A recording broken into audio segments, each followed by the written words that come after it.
Because there are huge stories taking place all around the league as we speak. And Dan, let's start in Baltimore. What is the latest with Lamar Jackson's contract extension or lack thereof?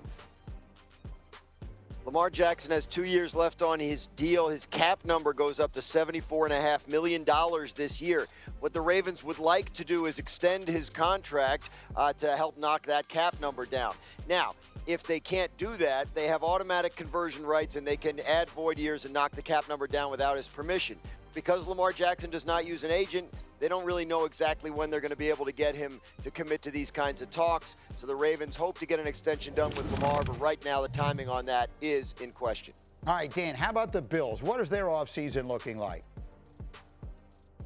So they got to get under the cap first and foremost. They have to make some moves to do that. Once they do that, they have to beef up a couple spots on defense. They have 2 offensive linemen who are starters who are free agency, and they will look at the wide receiver market. It's just important for those of us who want them to do big game hunting in the wide receiver market to remember that's just not where they've spent their money and their cap dollars in recent years. So I think they'll upgrade that position, but I'm not sure it's going to be with a monster name. And then finally, Dan, how about the Vikings and their quarterback situation?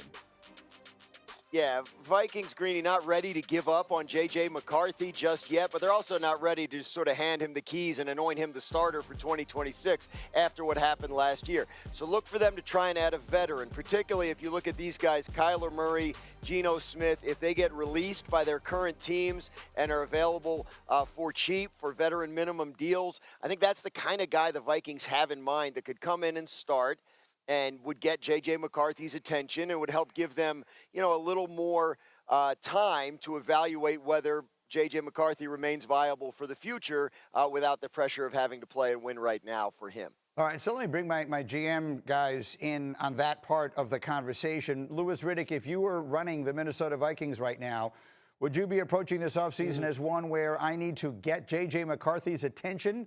Or would you be approaching it as one where I need to bring in a quarterback who can take this team where I think it can go? Yeah, look, I think it's a little bit of both, although I wouldn't necessarily frame it as I need to get JJ's attention. I think, look, doing all the homework on JJ previously, I think they know what kind of person he is. I think they understand that he probably knows that, look, I need to pick up my game. I need to really iron out some of these technical deficiencies that I have and really become a more consistent quarterback. I need to stay on the football field, and I need to deliver. So, yeah, I think he understands that. I think they know he understands that. But that being said, look, I think the profile of the person that I'm bringing in is critical here because they moved up to draft him number 10 overall. All right, that's a huge investment in this young man. And I wouldn't right now be sitting there trying to trying to mess with him. I would really be trying to look out for his long-term goals. So a guy like Geno Smith makes perfect sense for me. Has anyone ever said anything bad about Geno Smith as far as the way in which he conducts himself as a professional?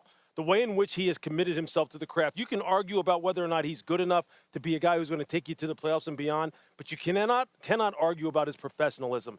That's the number one criteria I would be looking for. Obviously, I would be looking for a good quarterback who can kind of maximize this roster, but I would not just bring in any old body in here and go, look, I just need the best player, and I just really need to level up and upgrade, because you're still trying to develop J.J. McCarthy, unless of course, they know that there's something going on in Minnesota I don't know about and they don't like him anymore, which I don't believe is the case. Well, yeah, they don't have to not like him, but the part of Mike that interests me is this team that won 14 games 2 years ago. They won 9 games last year with absolutely terrible quarterback play in the best division in football. Like, I'd be thinking deep in the playoffs kind of thoughts if I was Minnesota, and I'd be trying to figure out which quarterback could take me there. Mike, which one do you think it is? I would go with Anthony Richardson. And look, we follow pro football closely. It's going to be a long time coming until we talk about a player who's 24 years old and has played in 17 games and started 15. Greeny, there's a whole bunch of players here at the Combine older than Anthony Richardson. And if I was him, I would walk from Indianapolis to Minnesota and say to Kevin O'Connell, I'm getting a master's degree in quarterback play. You tell me what the tuition is. And if I'm Kevin O'Connell, I say, hey, it's a 2-year deal. We are going to build you up. We're going to get all this great talent out of you. And we've looked at Sam Darnold, Baker Mayfield. Lou mentioned, obviously, Geno Smith. I think Anthony Richardson has tremendous talent. Go to Minnesota, learn, push J.J. McCarthy, who I believe would still win the job short term, and see where you are in a year. Okay, so that's interesting. That's a totally different approach. That would be, I think I could see where that would benefit the player. I don't know that that's going to get the team where they want to go. And then, Dan, let me just finish it with the one name that sort of hovers over a lot of this conversation, and that's Aaron Rodgers. Shefty sort of opened the door to that possibility. Is there a, I see you looking, I'm going to keep him somewhere in the conversation. Yeah. No, but Tannenbaum is shaking his head no. Graziano, are you also, is there any indication that that's a direction this thing could go? Look. Yes, because they talked to him last summer, and he and Kevin O'Connell talked about what it would be like if he came there. Ultimately, the Vikings as an organization made the decision not to do that. So could it be revisited? Heck, there have been change. I don't know who was for and against last year, but there have been changes in the Vikings' decision-making structure, so you wonder if maybe they'd be more open to it this time around. Greeny, I think the guys I named, those veterans that could get cut, probably plan A here for Minnesota, and plan B would be sort of the older veterans that'll be free agents, such as Aaron Rodgers, such as Kirk Cousins, such as Joe Flacco, guys like that they feel like they could plug in while McCarthy still works on whatever it is he needs to work on. Mike T, I got 10 seconds. Go ahead. Yeah, Greedy, he's going to be 43 in December. Yeah. Go get a player like Anthony who's younger. All Aaron Rodgers is going to do at this point is going to get older.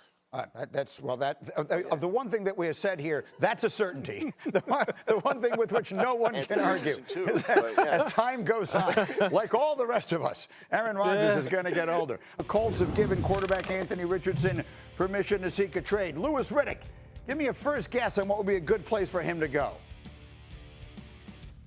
Yeah, I'm telling you, the Kansas City Chiefs. And I know people are going to sit and go, well, why? They have Patrick Mahomes. He's going to come back from ACL injury. They don't need a backup quarterback. No, Anthony Richardson needs Kansas City. I've seen Andy Reid do this before. I've seen him take people who people had kind of like thrown out, like Michael Vick, and he just rehabbed the guy and wound up, the guy wound up having a resurrection and having like a second act to his career. That's exactly what Anthony needs. He needs that structure down there. He needs that quarterback room. I think in 2027, then, you will get the best version of Anthony Richardson if he can get to a place like this first. It's an interesting concept. Mike Tannenbaum said a different team, Minnesota, same kind of basic idea, though. Go give Anthony Richardson a chance to do what Sam Darnold did, sit somewhere and learn, and then get a chance to come back. He's certainly young enough to do it. Let's move forward. Mike T, give me a first guess on what's going to happen with George Pickens and the Cowboys this offseason. He is going to sign a one-year deal on the franchise tag sometime after Labor Day. That is a mortal lock. That is going to happen because this is an incredibly difficult deal to get done. The Cowboys are going to say T. Higgins, $28.7 million a year, highest paid second receiver. George Pickens is going to say, did you see my production? I want $40 million a year at Jamar Chase. Micah Parsons was easy a year ago. That never got done. This is an impossible deal to get done on a multi-year basis. So Pickens winds up playing on the franchise tag, and that isn't particularly cap-friendly. Tannenbaum, then let me come to, Dan Graziano, let me come to you, because there's been a lot of talk here about the future of A.J. Brown in Philadelphia. You're there where all the decision makers are gathered. What are you hearing about his future? Yeah, based on what I'm hearing, my best first guess is that he's on the Eagles in 2026. Now, you have to hedge. You're talking about the Eagles. You're talking about Howie Roseman, who loves to make deals, who's not going to turn down any kind of conversation if it might help the team. You come calling with a first-round pick or some kind of offer that would blow them away, I certainly think they'll consider it. But I did not get the sense from my conversations here this week that the Eagles are out there eager to move on from A.J. Brown or out there dangling him in trade offers. Possible, sure, but it seems like they are of the mind that they would rather him be on the team in 2026. And I'll say this, Louis Riddick and I are of a similar mind when it comes to his future. I was watching a video of you on a show the other day, Louis. You were saying almost exactly the same things I've been thinking. What is your sense of A.J. Brown and what needs to happen here? Look, they just need to. It just seems like they need to go their separate ways here. Look, there's just too much smoke around this situation all the time. It just seems like, AJ is constantly feeling as though maybe he's not being utilized properly. He just seems like someone who would be much happier with a different offensive system, with a different quarterback in a different environment. Philadelphia, then, look, I know that no team is in the business of giving up high-profile players, highly productive players, highly explosive players that can change games around, in a moment's notice. And that's what A.J. Brown is. But at some point in time, you have to kind of balance collecting talent and building teams. If you're going to talk about culture and talk about, having a building that's healthy and having a building that is all just kind of rowing in the same direction, pulling in the same direction, and everyone has a similar mindset, then sometimes you have to act upon that and you have to make tough decisions. And this is kind of like one of those situations where I feel like that's where basically it needs to go. Now, I may be wrong. He may be on the football team in 2026. They may say, hey, look, we're not going to give, fair value for this young man on the trade market, so we're going to keep him here regardless of how it looks from the outside. Mike But I think we all know that this is something that probably would benefit both teams if they moved on. I feel the same way. Mike T, I got 15 seconds. What do you think? I totally agree with you guys. And the ideal spot is the Buffalo Bills. Trade him for the 26th pick of the draft. He's the outside receiver they need. This draft is loaded with receivers, guys. Philly gets a new guy on a rookie deal. Yeah, Buffalo, New England. We have the Chargers mentioned here. Those make some sense. They're all in the AFC, so the Eagles, if they were going to trade him, would want him out of the conference. Let's keep a very close eye on that.